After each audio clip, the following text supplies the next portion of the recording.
भारत माता की जय, भारत माता की जय, हर हर महादेव।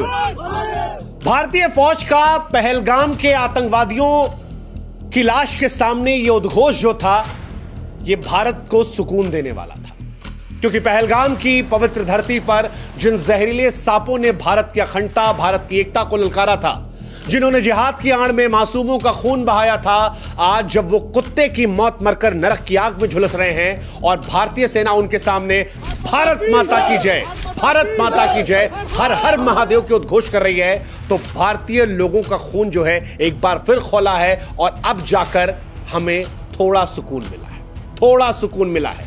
क्योंकि ये वो आतंकवादी थे जिन्होंने इंसानियत को लहूलुहान किया था। कश्मीर की वादियों में आज भारतीय सेना ने बड़ी क्रूरता से इनका अंत किया है। जिस क्रूरता से इन्होंने मासूम जिंदगियों को छीना था, उसी क्रूरता से आज भारतीय फौज ने इनकी जान ले ली है। और ये तस्वीरें विचलित करने वाली हैं, ये तस्वीरें परेशान करने वाली हैं, लेकिन आज ये तस्वीरें सुकून देने वाली हैं, क्योंकि इसमें वो शैतान भी शामिल था जिसने हमारी बहन बेटियों की मांग उजाड़ी थी, निहत्थे लोगों पर धर्म पूछकर गोलियां दागी थी। लेकिन आज इनके फटे हुए सिर से लहूलुहान लाशें जब बिछाई गईं, सिर्फ खून नहीं सजा, बल्कि उस झूठे जिहादी विचारों का अंत हुआ जो भारत को बांटने का सपना देखते हैं। हालांकि हम चाहते हैं कि आप भी हमारी एक मदद करें, हमारे व्हाट्सएप चैनल से जुड़ें। लिंक हमने डिस्क्रिप्शन में और कमेंट सेक्शन में पिन कर रखा है। आप जुड़ेंगे तो इससे हमारी ताकत बढ़ेगी और आप तक जल्दी हमारे वीडियोस पहुंचेंगे। 72 हूरों की हवस में अंधे इन आतंकवादियों की आज औकात दिखाई पड़ी जब हमारी सेना की एक गोली इनके दिमाग को बाहर निकाल गई। जिहाद का जो जहर इनके अंदर था, जब तस्वीरें आई तो वो इतनी ही खौफनाक, ऐसी खौफनाक तस्वीरें जो कमजोर दिल वालों को सदमा दे दें। लेकिन ये तस्वीरें आज कठोर होने के बावजूद भी हर देशवासी को गर्व का क्षण दे रही हैं। ये बता रही हैं कि आतंक का अंत निश्चित है। इनके पराजित शरीर भारत की शक्ति का प्रतीक हैं, जो हर आतंकवादी के मन में इन तस्वीरों को दिखाकर भय पैदा करेंगे। वो पीछे भारतीय फौज जो भारत माता की जय, भारत माता की जय कह रही है, और उनके सामने खुले सिरों से रिसता हुआ खून, इनके टुकड़े टुकड़े जिस्म के, ये सिर्फ लाशें नहीं बल्कि भारत की ताकत का ऐलान है। ये उस आग का सबूत है जो हर जिहादी के सीने में अब जलेगी। और भारत माता की जय, भारत माता की जय, हर हर महादेव का जो ये ऐलान है, ये बताने वाला है कि ये वो भारत नहीं है जो चुपचाप अपने जवानों का सर कटा हुआ देखता था। ये नया भारत है जो आतंकवादियों के सर को खोल के रख देगा और उसके बाद वहां पर गर्व से भारत माता की जय का उद्घोष करेगा, ये बताते हुए कि जो तुम डिजर्व करते हो वो तुम्हें दिया जाएगा। खून का बदला खून से लिया जाएगा। और हर आतंकी के लिए यही पैगाम है कि भारत की मिट्टी में घुसोगे तो फिर लाश बनकर निकलोगे। हमारी सेना की गोलियां अब सवाल नहीं करती, वो सीधे जवाब देती हैं। एक निशाना, आतंकवादी का सर खुला और आतंकवादी खत्म। That's Indian army today and big salute to Indian army today. Pahalgam में जो कुछ हुआ था वो रूह कपाने वाला था। वैसी ही रूह कपाने वाली तस्वीरें ऑपरेशन किलर के जरिए भी आई हैं। ऑपरेशन किलर क्या होता है ये हम आपको बताएंगे, लेकिन उससे पहले आपको बताएं कि पहलगाम का कौन सा आतंकी मारा गया है। तो पहलगाम हमले में जो प्रमुख आतंकवादी था, शाहिद कुट्टे, वो इस ऑपरेशन किलर में मारा गया है।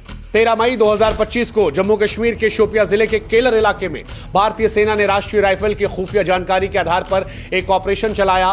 3 आतंकवादी मारे गए और इसमें शाहिद कुट्टे शामिल था, जो पहलगाम हमले का मास्टरमाइंड था। ये वही शाहिद था जिसने धर्म पूछकर हिंदुस्तानियों को मारा था। ये वही शाहिद था जिसने पैंट उतरवाकर उनका धर्म चेक किया था। ये वही शाहिद था जिसने कहा था, जाकर अपने प्रधानमंत्री को बता देना हम तुम्हें जिंदा छोड़ रहे हैं। शाहिद कुट्टे शोपिया के चोटीपुरा में हीरापुरा गांव का रहने वाला था। 2023 में लश्कर ए तैयबा में शामिल हुआ था। इसी का घर भारतीय सेना ने गिराया था और अब भारतीय सेना ने इसे भी ढेर कर दिया। उम्मीद है कि बाकी जो हैं उनका भी हिसाब जल्द से जल्द होगा, क्योंकि पाकिस्तान से लेकर कश्मीर में मैसेज बड़ा क्लियर है। पहले ऑपरेशन सिंदूर और अब ऑपरेशन किलर के जरिए। वैसे अगर आपके मन में सवाल है कि ऑपरेशन किलर नाम क्यों पड़ा, तो एक वजह तो आप जानते हैं कि किलर शायद थंबनेल में इस्तेमाल करने में या कहने में, लिखने में सोशल गाइडलाइंस का दिक्कत हो सकता था। तो ऑपरेशन किलर जो है वो परफेक्ट बैठ रहा है, ताकि आप जब इसका प्रचार प्रसार करें और आतंकवादियों के मन में खौफ पैदा करें तो ये स्प्रेड हो जाए। लेकिन जो रीजन दिया गया है वो है, ऑपरेशन किलर का नाम जम्मू कश्मीर के शोपिया जिले के शोयकल केलर इलाके के आधार पर रखा गया है। और भारतीय सेना ने राष्ट्रीय राइफल की खुफिया जानकारी के आधार पर लश्कर तैयबा के आतंकवादियों की मौजूदगी की पुष्टि की थी, जिसके बाद किलर नाम का उपयोग किया गया क्योंकि यह उस क्षेत्र को दर्शाता है जहां पर आतंकवादियों के खिलाफ कार्रवाई हुई है। अब सवाल यह है कि ऑपरेशन किलर में क्या क्या हुआ।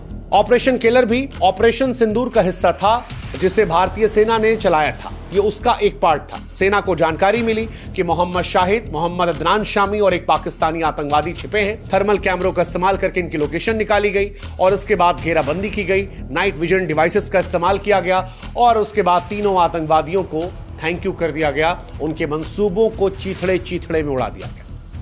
अब एक सवाल होगा कि ये जो गोली मारी गई है जिसमें उनका सर जो है वो फट के फ्लावर हो गया है, इसमें कौन सी गोलियों का इस्तेमाल किया गया है? क्योंकि भारतीय सेना ने ऑपरेशन किलर में जिस तरह से आतंकवादियों को नेस्तनाबूद किया है वो तस्वीरें खौफ पैदा करती हैं। आतंकियों के मन में भी आज डर पैदा होगा, वो जो जान लेने से पहले डरते नहीं है। इस तरह से गोली मारी गई है। दरअसल भारतीय सेना जो है वो स्नाइपर राइफल का इस्तेमाल करती है और स्नाइपर राइफल में गोलियां दूर से चलाई जाती है। हेलो पॉइंट गोलियां शरीर में लगते ही भयंकर नुकसान करती हैं। ऑपरेशन किलर में इन्हीं गोलियों ने आतंकवादियों के सर फोड़े हैं, उनके हिसाब को चुकता किया है। यह हमारी फौज की ताकत है कि हर गुनहगार को सजा दी गई है। ऑपरेशन किलर के साथ साथ एक लिस्ट और भी आ गई है। यह लिस्ट है पाकिस्तानी फौज और पाकिस्तान की एयरफोर्स में भी मारे गए अफसरों की। और वो लोग जिन्हें ये डाउट लग रहा है कि ये सही नहीं है, वो जाकर इसे वेरीफाई कर सकते हैं। हम आपको नाम तक बता रहे हैं क्योंकि भारतीय सेना ने नाम और तस्वीर दोनों सामने करवा दी है। जहां पर पाकिस्तान जो है वो सिर्फ इतना कह रहा है, सोशल मीडिया पर सबूत देखिए। पाकिस्तान की फौज से लांस नायक अब्दुल रहमान जो है वो मारा गया। लांस नायक इकराम उल्ला जो है वो मारा गया। नायक वकार जो है वो मारा गया। लांस नायक दिलावर मारा गया। सिपाही मोहम्मद आदिल मारा गया। सिपाही निसार मारा गया। पाकिस्तानी वायुसेना की बात की जाए तो सीनियर टेक नजीब सुल्तान मारा गया। चीफ टेक मोहम्मद औरंगजेब मारा गया। सीनियर टेक मुशाबेर मारा गया। स्क्वाड्रन लीडर यूसुफ मारा गया और कारपोरल टेक्नीशियन फारूक जो है वो भी मारा गया है। ये सारी जानकारियां जो हैं अंतर्राष्ट्रीय वेबसाइट्स पर और आप चाहें तो सोशल मीडिया प्लेटफॉर्म्स पर वेरीफाई कर सकते हैं। इनकी तस्वीरें भी मौजूद है, तस्वीरें हम भी आपको दिखा रहे हैं। और ये तस्वीरें दिखाकर हम ये भी कह रहे हैं कि पहलगाम में जो पाकिस्तान ने करवाया वो पाकिस्तान के लिए मुसीबत भरा हो गया, क्योंकि 22 अप्रैल 2025 को जिस तरह से मासूमों का कत्ल करवाया गया था वो पाकिस्तान को भारी पड़ा। ऑपरेशन किलर, ऑपरेशन सिंदूर, क्या जवाब था? ऐसा जवाब जो पाकिस्तान को औकात दिखाने वाला था। सैन्य नुकसान अगर बात की जाए तो ऑपरेशन किलर में शोपिया के शोकुल किलर में आतंकवादियों को मारा गया। उनके पास से बहुत सारे हथियार जो हैं वो बरामद किए गए। ऑपरेशन सिंदूर के जरिए कहा जा रहा है कि 35 से 40 तो पाकिस्तानी फौजी मारे गए, 100-150 जो हैं वो आतंकवादी मारे गए हैं। तो ये पाकिस्तान का कबूलनामा है जो बहुत बड़ा अपने आप में नंबर है। मसूद अजहर से लेकर हाफिज सईद, इन तमाम या और भी जो आतंकी थे उनके सैन्य ठिकानों को नुकसान पहुंचाया गया है। ये भी अपने आप में बड़ी कहानी है। पाकिस्तान के कई सैन्य ठिकाने जो हैं उनको भी उड़ाया गया है। आर्थिक नुकसान के तौर पर पाकिस्तान को इंडस वाटर ट्रीटी के जरिए अब पानी के लिए तरसना पड़ेगा, ये उनके लिए एक बड़ा नुकसान था। व्यापार रोक दिया गया है, वीज़ा रोक दिया गया है, हवाई रास्ते बंद कर दिए गए हैं, अटारी वाघा बॉर्डर जो है वो बंद कर दिया गया, पाकिस्तान के दूतावास को निकाल दिया गया है। पाकिस्तान में जो PSL चल रहा था उसको दुबई शिफ्ट करना पड़ा, इससे उसकी खेल और आर्थिक अर्थव्यवस्था को नुकसान पहुंचा है। कूटनीतिक नुकसान की बात की जाए तो पाकिस्तानी सेना के बड़े अधिकारियों की मौजूदगी आतंकवादियों के साथ उन्हें इंटरनेशनली एक्सपोज कर रही है। दुनिया के कई देश ऐसे हैं जिन्होंने माना कि पाकिस्तान के आतंकवादी जो हैं वो उनकी सेना के शह पर है, ये उनको नुकसान है। शहबाज शरीफ और उनकी सेना का सोशल मीडिया पर मजाक उड़ा क्योंकि उन्होंने सोशल मीडिया के आधार पर दावे किए थे, वो हंसी के पात्र बन गए। S-400 की सुरक्षा पर जो झूठे दावे कर रहे थे उसे आज मोदी जी ने वो एक स्वैग वाली फोटो डालकर रिलीज करके बता दिया कि भाई साहब ये सब फर्जीवाड़ा है। जैसे मुल्क फर्जी है ऐसे ही पाकिस्तान के दावे फर्जी हैं। S-400 डिफेंस सिस्टम के सामने मोदी जी खड़े हुए और वो तस्वीरें जो है वो दिखा दी, तो ये भी पाकिस्तान को बता रहा था कि भाई साहब तुम फर्जीवाड़े हो। कुल मिलाकर भारतीय सेना ने इस बार पाकिस्तान को चारों तरफ से बेनकाब किया, एक्सपोज कर दिया है। जैसे मोदी जी ने S-400 डिफेंस सिस्टम की वीडियो डालकर एक्सपोज किया, क्योंकि पाकिस्तान बहुत दावे कर रहा था कि हमने भारत का सूरतगढ़ एयरबेस जो है वो उड़ा दिया है, सब कुछ सुरक्षित है।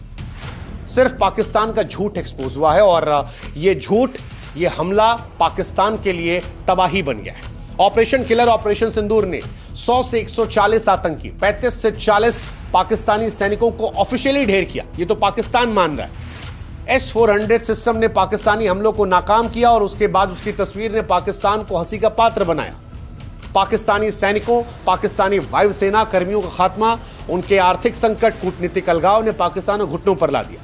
कुल मिलाकर कहें तो ये ऑपरेशंस भारत के नए तेवर को दिखाते हैं। हमारी फौज अब आतंकवादियों के सर को फोड़ देती है, तरबूज की तरह। उनकी आकाओं को सबक सिखाती है। शाहिद जैसे गुनहगारों का खून बहाकर सेना ने पहलगाम के शहीदों का बदला लिया। ये गोलियां, ये ऑपरेशन, ये गर्जना, ये सब कुछ कहते हैं कि भारत माता के सबूत हर आतंकवादी को मौत देंगे जो मासूमों का खून बहाते हैं। उनकी यही तस्वीर होगी, फटा हुआ सर, बिखरा हुआ खून और वो जिहादी दिमाग बाहर सड़क पर पड़ा हुआ। यही है भारत की असली जीत। और फिर हम वही कहेंगे जो भारतीय फौज ने कहा, भारत माता की जय, हर हर महादेव।